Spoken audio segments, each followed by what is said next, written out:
Chapter 24. Clutching a folder, Jonathan Blakewell walked briskly along the corridors of power, his polished shoes clicking sharply against the marble floors of Portcullis House located in Whitehall. He turned into the office marked by a nameplate that read MP Jack Smith and stepped inside. The most prominent sound in the office was the furious typing of the secretary, a woman in her mid-60s, clearly in a hurry to go home. She glanced up at him, her irritation thinly veiled, a combination of weariness and the lateness of the hour. It was 6 p.m. on a Friday. "I'd like to see the Right Honourable Jack Smith," Jonathan said, his voice steady. The secretary raised an eyebrow. Her fingers hovered over the keyboard. "Do you have an appointment? Is he expecting you?" "Yes," Jonathan lied smoothly. "Your name, please?" she asked, clearly skeptical. "Jonathan Blakewell." Her right eyebrow lifted, just a fraction. She said, though the hesitation in her voice betrayed her skepticism. "I met him a couple of weeks ago at the pub, and he said Friday at 6 is good." None of which was true. She waved him towards a row of tired green plastic chairs lined against the wall. "Take a seat. I'll let him know you're here."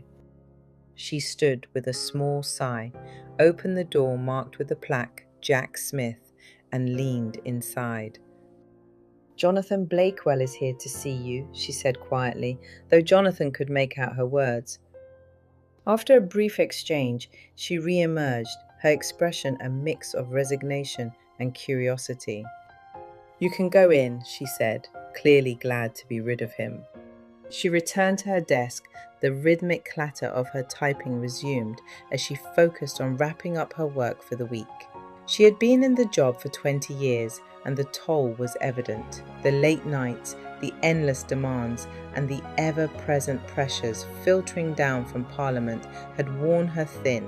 Her long-suffering husband had pleaded with her to retire so they could travel the world while they still had the strength to enjoy it. At this point in time, she had reached her conviction.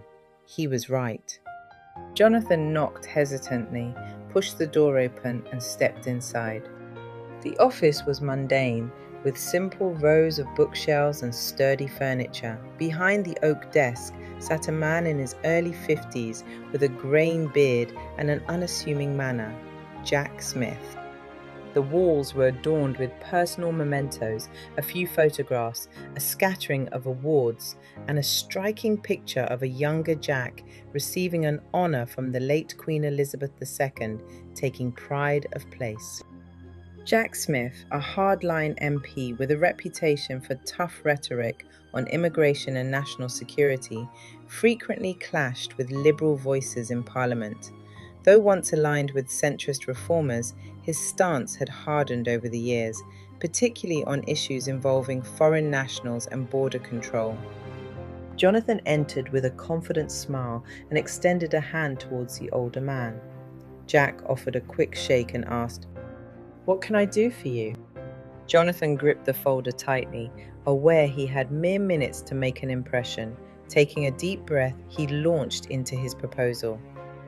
200,000 immigrants have entered this country in the last quarter.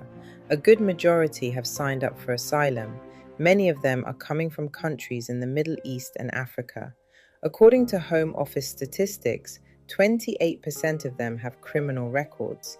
These numbers could be responsible for murdering our sons and daughters because we don't have the courage to say no. The rate of crime committed by these individuals continues to rise, and they make up a significant portion of offences reported in areas where immigrants predominantly reside. If we say no, crime drops dramatically. Our immigration policies would control future numbers, but what about those immigrant criminals who remain on the shores of Britain? Jack watched the young man intently. His grey eyes studied every nuance of Jonathan's posture and tone. There was something about him that piqued Jack's interest. Jonathan knew Jack was hooked. He sat down in the unoffered chair opposite him, his 6'2" frame filling the space. "We," Jonathan emphasized, his tone deliberate and sharp, can do something about this, Jack. We can call for the return of capital punishment for any immigrant found guilty of murder or manslaughter.